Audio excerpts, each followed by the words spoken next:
It is time for our country to become de-hyphenated.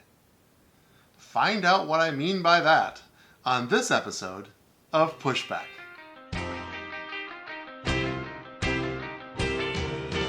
Go, go, go, Jonny, go, go. Go, Jonny, go, go. Go, Jonny, go, go. If you're concerned about the direction our culture is heading, then maybe it's time to push back.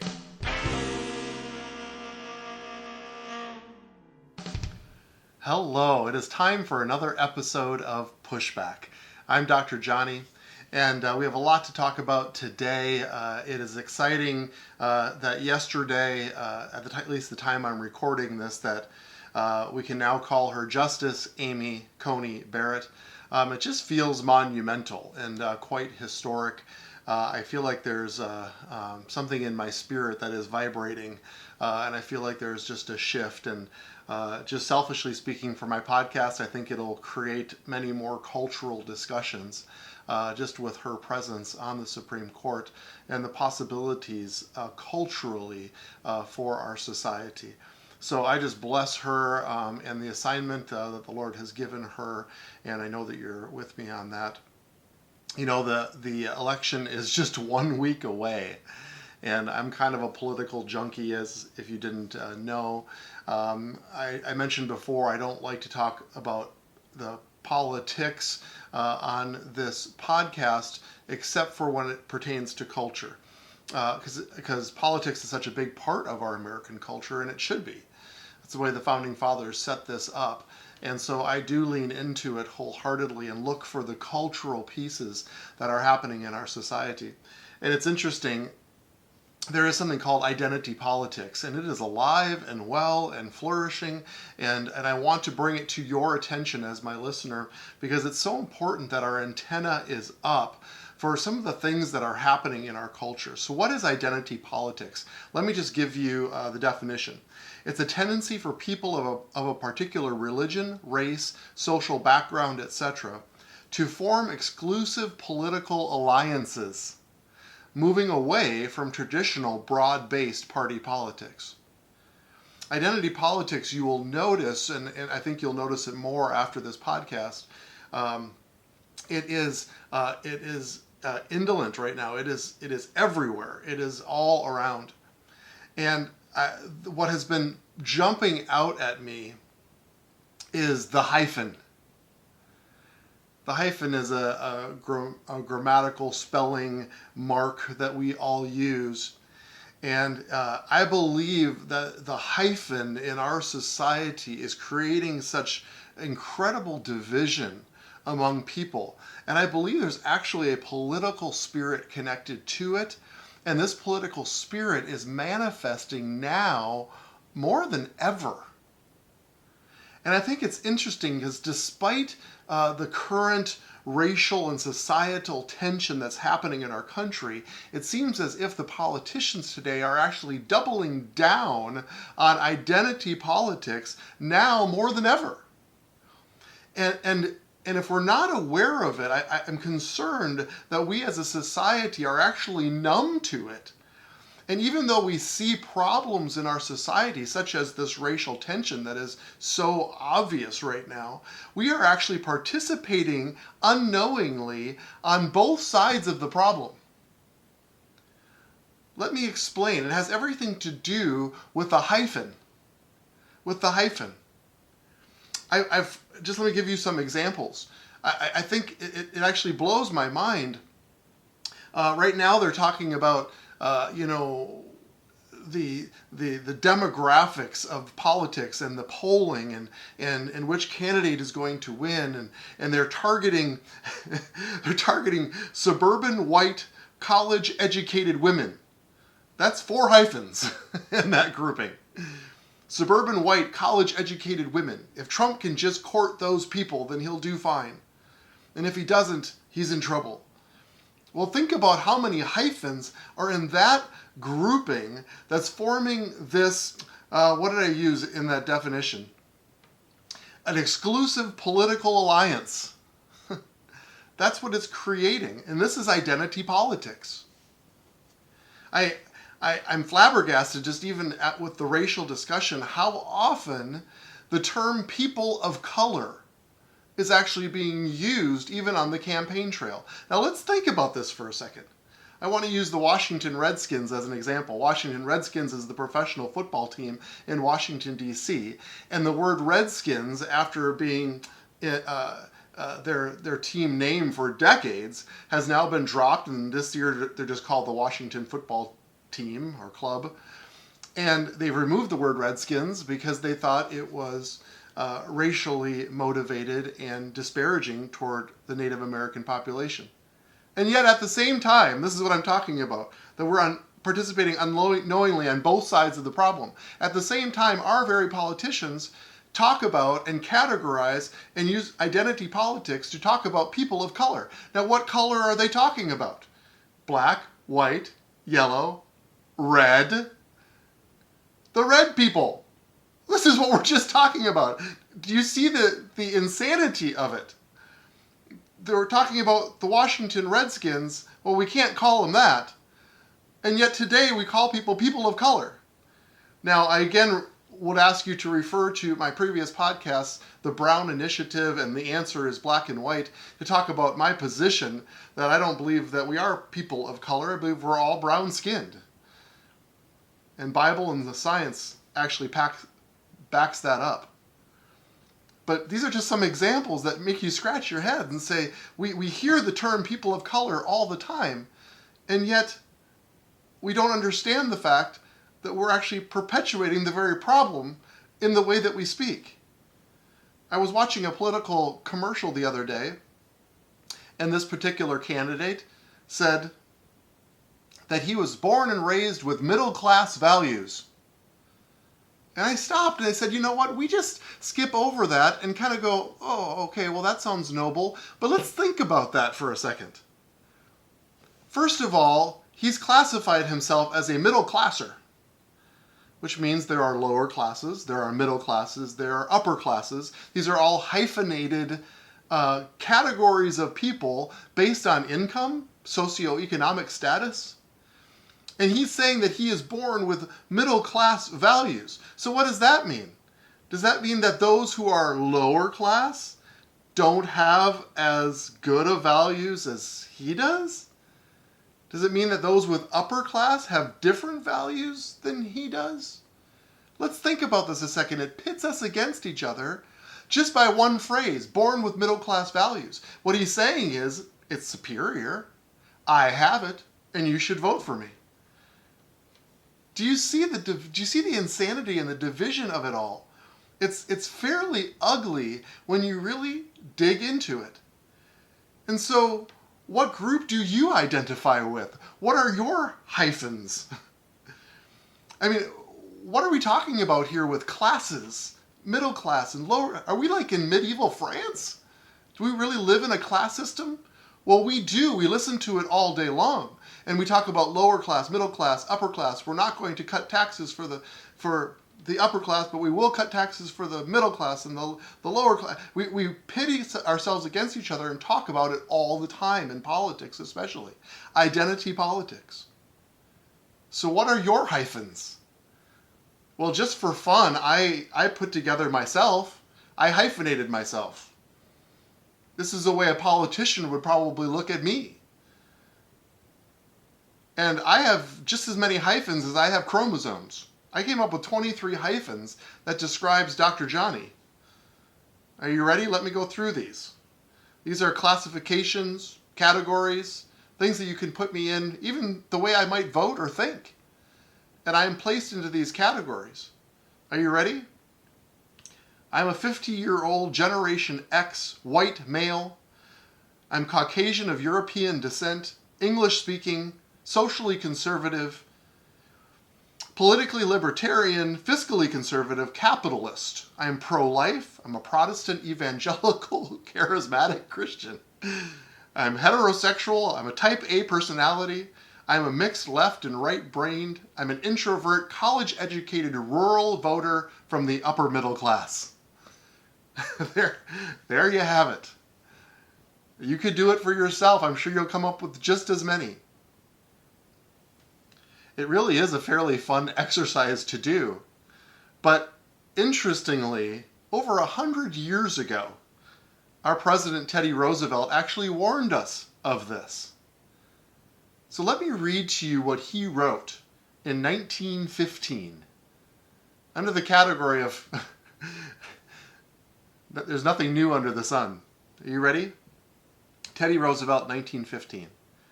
There is no room in this country for hyphenated Americanism. When I refer to hyphenated Americans, I do not refer to naturalized Americans. Some of the very best Americans I have ever known were naturalized Americans, Americans born abroad. But a hyphenated American is not an American at all. This is just as true of the man who puts native before the hyphen, as the man who puts German or Irish or English or French before the hyphen. Americanism is a matter of the spirit and of the soul. Our allegiance must be purely to the United States. We must unsparingly condemn any man who holds any other allegiance. But if he is heartily and singly loyal to this republic, then no matter where he was born, he is just as good an American as anyone else.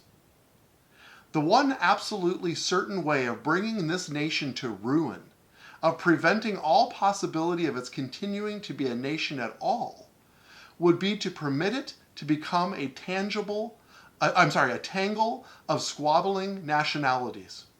An intricate knot of German Americans, Irish Americans, English Americans, French Americans, Scandinavian Americans, or Italian Americans, each preserving its separate nationality, each at heart feeling more sympathy with Europeans of that nationality than with other citizens of the American Republic.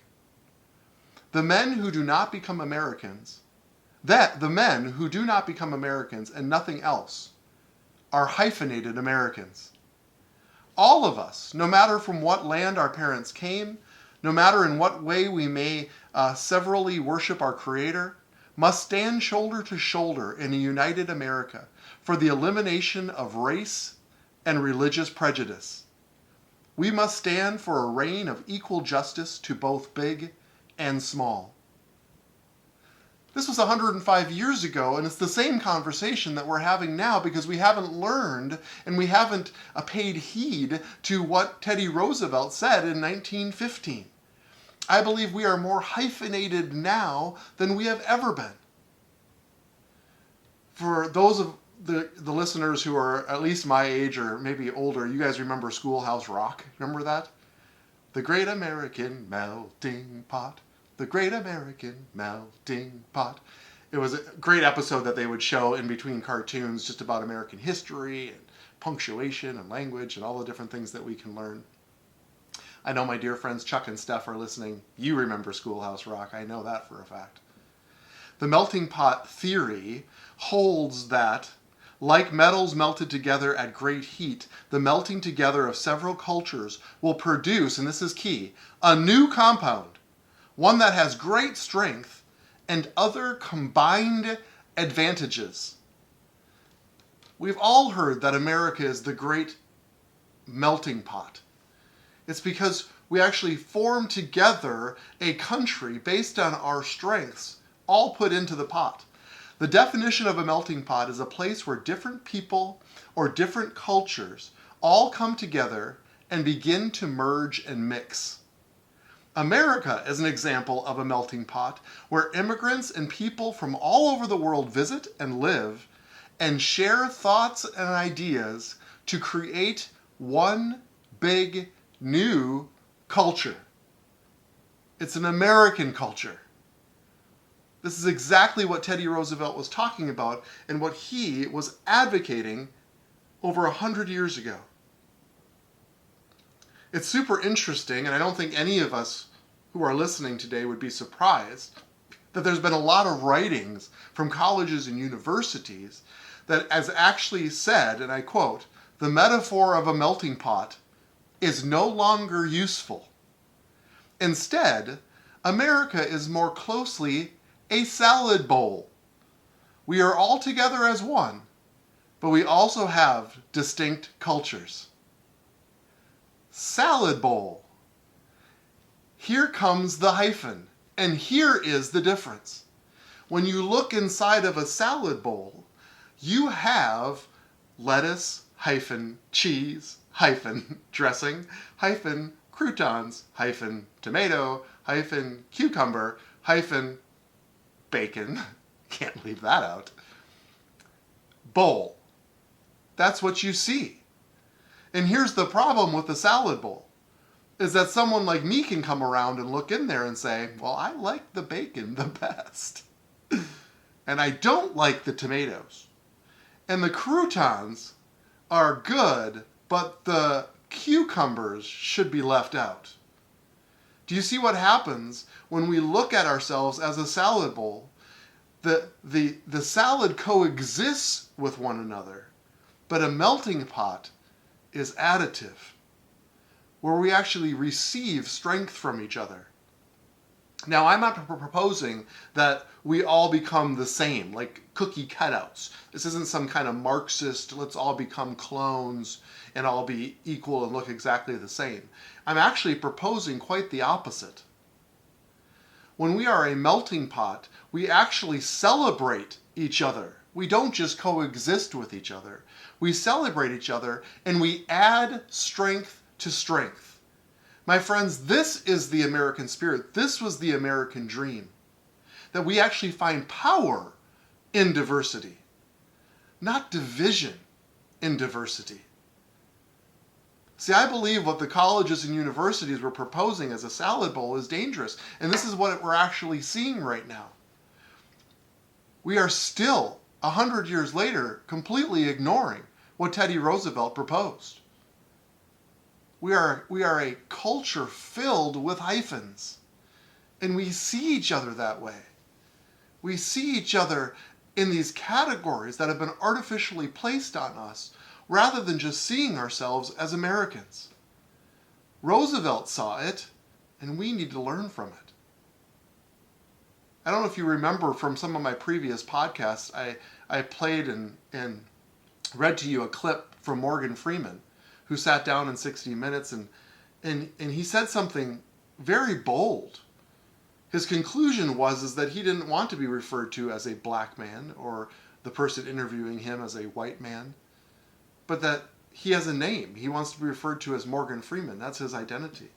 And they were even talking about Black History Month, and he said, I don't want Black History Month because Black history is American history. Interesting. It's a melting pot mentality. I believe Morgan Freeman had a melting pot mentality when he saw even Black history and all of its warts and its pain as American history, where we learn from it, where we grow from it, where we add strength to strength. I love what's happening in America right now, even though it's painful and it hurts. There has been an attention drawn to racial pain that's in this society. Now, I would argue that there aren't races at all, and that's part of the pathway to healing, in my opinion.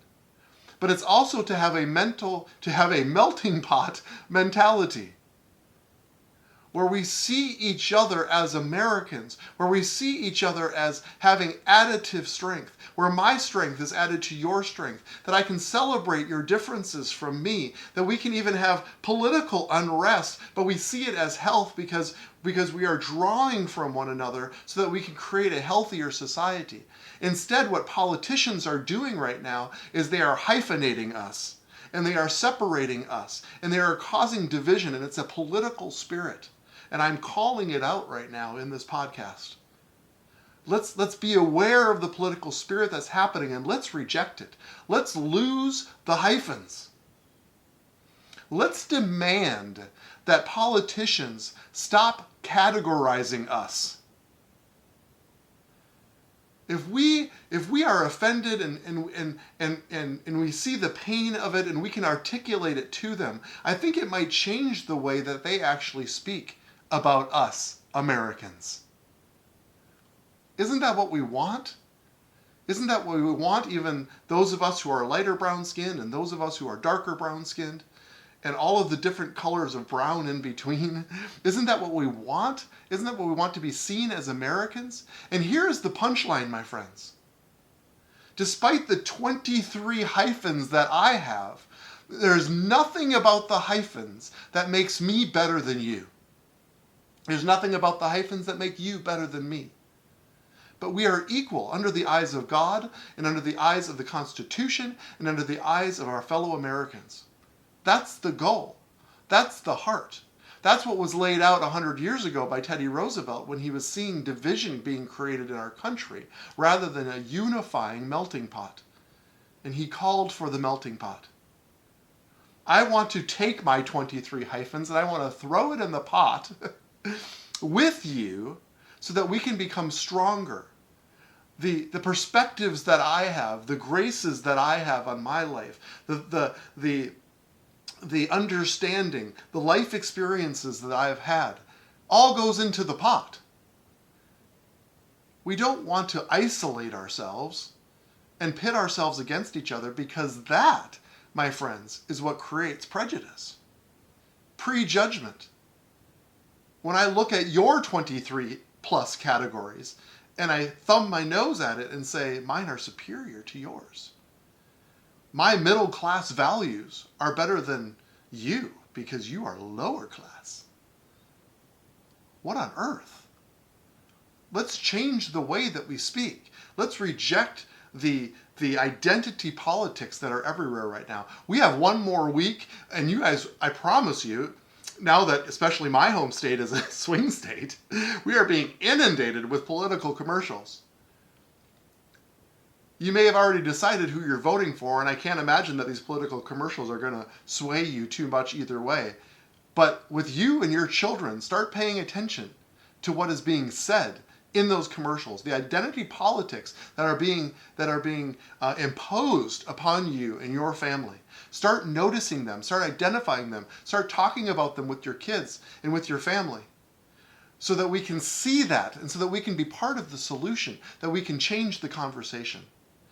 It's time for us to lose the hyphens, stop pitting ourselves against one another, and once again have vision to be the great American melting pot. I love this country. I love what it stands for. And I love the diversity that's here. Let's have the diversity. Let's have all of us come together so that we can together go and shape the culture. So thank you for listening. Thank you for tuning into this podcast. I so appreciate you and your heart to listen and to learn. I can't wait to come and speak to you again next week. It's going to be an exciting week coming forward, and I just bless you in the decisions that you're making. And God bless the United States of America. It's the country that we love. So now let's go together to set and shape the culture.